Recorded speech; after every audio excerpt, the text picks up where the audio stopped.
freedom, dangerous freedom, dangerous freedom. And I'm like, fuck yeah, you know, because dude, all the shit that I've been through, especially the drug addiction, the heroin addiction, all addicted to all these other pills up until like a year and a half ago, pretty much. And then I was like a year and a half ago, I'd never felt more alone in all my life. You know, loneliness can kill somebody, you know? It's Yeah, for sure.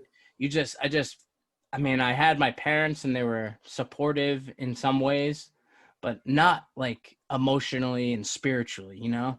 Yeah. Like how I think That's parents, what matters, you know? like I love my parents. I'm so grateful for them. I am, man. I'd probably be dead if it wasn't for them. Honestly, you know, I probably would have ended up in a fucking gutter or dead with a needle in my arm somewhere. They kept giving me shot after shot. And granted, is that, you know, bit of an enabler? Yes. But at the same time, when I think about this, it's like, how can you as a parent, when you know that person has nowhere else to go, how can you just kick them out and say no, you know? Like, exactly. how could you, I don't know if I could do that. I wouldn't probably. I couldn't do that. I would stick by my kid as well. Mm-hmm. But it's like, it's got to be so painful to be, well, I know it's painful because I have loved ones that are still, you know, in the throes of it. So I know what it's like to live with people, you know, who are really struggling, and there's just nothing you can say, man. There's nothing you could say when somebody's so lost and so down, when they themselves don't want to get themselves out of bed. They don't have anything to live for. They feel like they don't. What do you say? You know, you try and lead by example, you know, you try and lead by example. You try and be there as much as you can, but you know how hectic life is. It's like we all get our own shit going on. It's like, I mean, my anxiety right now is like it's like through the roof with this whole COVID thing. And I'm here in Massachusetts. My girlfriend lives 1,000 miles away, and she's my rock, man. She's like the one person who, like, she sees the good in me, you know? She sees like the love and how, because I always tell her, man, it's like, I'm not doing this shit like for me. This isn't for me. I mean, these conversations definitely help me, being honest and being able to like have someone willing, like really listen, truly listen. It's big for me. It's big for just about anybody, but I'm not doing this for me. I'm not trying to change the world for me. I mean, there's part of me that, yeah, I want to live. I got through a dark place. I beat suicide. I beat a heroin addiction. Now I'm in love and I want to start a family.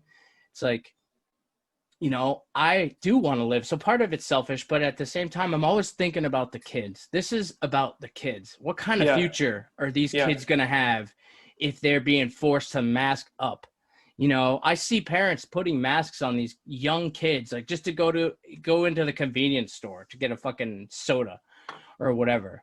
And it's just like, what are you doing? Like the CDC just admitted that 94% of the supposed COVID deaths were from something else. Go figure. Yeah. What I've been saying since the beginning, you know, since they came out with that specific direction to doctors to say, fill out a death certificate this way, when they've never had that ever. That should have been the red flag going off. Only red flag people needed. And you know, when I told people that, when I started telling like my friends, I'm remembering that was April. No, that was March, early April, right? Like right when it popped off. I remember when I was telling my friends that a lot of them, my friend group has changed like drastically, sort of like you, not as intense, like, but like my friend group, like people I've been, you know, fucking with. Yep. And they were all just like, oh, that's weird. I was like, that's weird. You're gonna keep going and playing your video games and watching hentai. You're not gonna like look at the world and be like, what's going on? You're just gonna say that's weird and keep playing video games and watching porn. Like, bro, what is going on? So I was like, I don't know if I'm hanging out with the right crowd, because this is literally like a, you know, New World Order, Operation Lockstep playing out right in front of our eyes, and none of my homies care. None of them care. Okay. Fuck, there's something up with that. And so I tried to wake up my friends too for a while. And I was just like, I can't with some of these people. And I just had to shift perspectives, and just people's willingness to accept truth either puts them in a state of shame and, just refusal, and, or like awe, like you and me, dude, people like us. It's like, oh my God, that's a new thing. I want to know about it. It's so and I want to awesome. share, dude. Yeah, I want to share. You know, like I say this a lot. It's like, you know, when you've been lied to, how angry you get, right? How just in your personal life, just call it a small lie. Right. How angry you get about something stupid somebody lied to you about. And then you find out the truth of that, right? When you find out the truth of something, anything, you just want to scream it from the rooftops. You just want to yell. You want to tell everybody. Mm-hmm. You know, there's this natural impulse we have to be like, holy shit, bro. You know, that didn't happen the way they said it did. And that didn't happen the way they said it did. And, you know, they cured cancer 100 years ago. Like, you know, like, Yeah, holy dude. shit. You don't have to be as scared. Yeah. You know, if you get cancer, don't go run into that guy with the white lab coat, you know, because they kill 250,000 people a year. That's according to Johns Hopkins. Right. That's the third leading cause of death. Thank you, nurses. Thank you, doctors. Dude, I just want to steal every one of those street signs. Every time I drive by a house and they have one of those lawn fucking signs that says, thank you, nurses, doctors, I'm like, I just want to go spray paint on it. Thank you for killing 248,000 people every year. Like, what? Yeah, dude. Dude. Yeah, straight up medical scientific dictatorship. It's so crazy. Mandatory vaccines were really fucking there. 6 months ago, if you said that, you were considered a lunatic for that. Yeah. And now, dude, it's like, oh, it's just a fucking microchip. It's just gonna change your DNA. Big fucking deal. Like, I don't want to be a human anymore. Well, I never was one to begin with because my life is completely artificial, so it doesn't matter. It's like, man. It's really I'm learning some stuff, you know, about how DNA relates to your soul and everything. And I truly think people are wired differently, to the point of when it comes to hard decisions in life like this, there are the natural humans who have, you know, the gift of the creator innate in them. And then there are just, and then there are just people who just, you know, I don't know what to call it. I mean, I know what I want to call it, but straight up soulless beings. It's just a divide right now.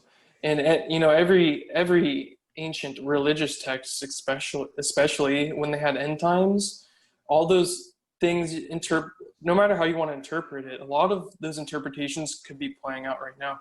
So it's like really a divide of natural humans and transhumanists. It's crazy. I've been trying to wake my brother up, because my brother, how's he doing? He's doing better. You know, he's doing all right, but I'm just trying to wake him up, because he's obsessed with Elon Musk. And because my brother at heart is like, he's an explorer. He loves to like learn how the universe works. He likes to learn about physics. All awesome shit, you know, totally like on board with that. But when I try to present him information like this, like, hey, you know, this is why you might be lost right now. Like, because of this fucked up society that they've built for us, you know? Like, I feel like a lot of drug addicts, man, they end up getting it better than most. Yes. Drug addicts, people who've overcome some really fucked up, sinister shit. You know, a really dark place. That I talk about this a lot from my own personal experience. I lied and manipulated almost everybody that I could possibly could to get that one thing, to make me feel better, to numb out my pain, to fucking, you know, get rid of the withdrawal symptoms. That was the only thing I cared about. I became, you know, such a great liar and such a great manipulator for so long that when you finally come out on the other side, it's pretty fucking easy to tell when someone is lying to you. or trying to shift you or mold you in a certain way. It's pretty fucking easy. And I think a lot of people like in this truth community, you know, were former drug addicts, were former, you know, whatever, you know, people who have really suffered and healed themselves.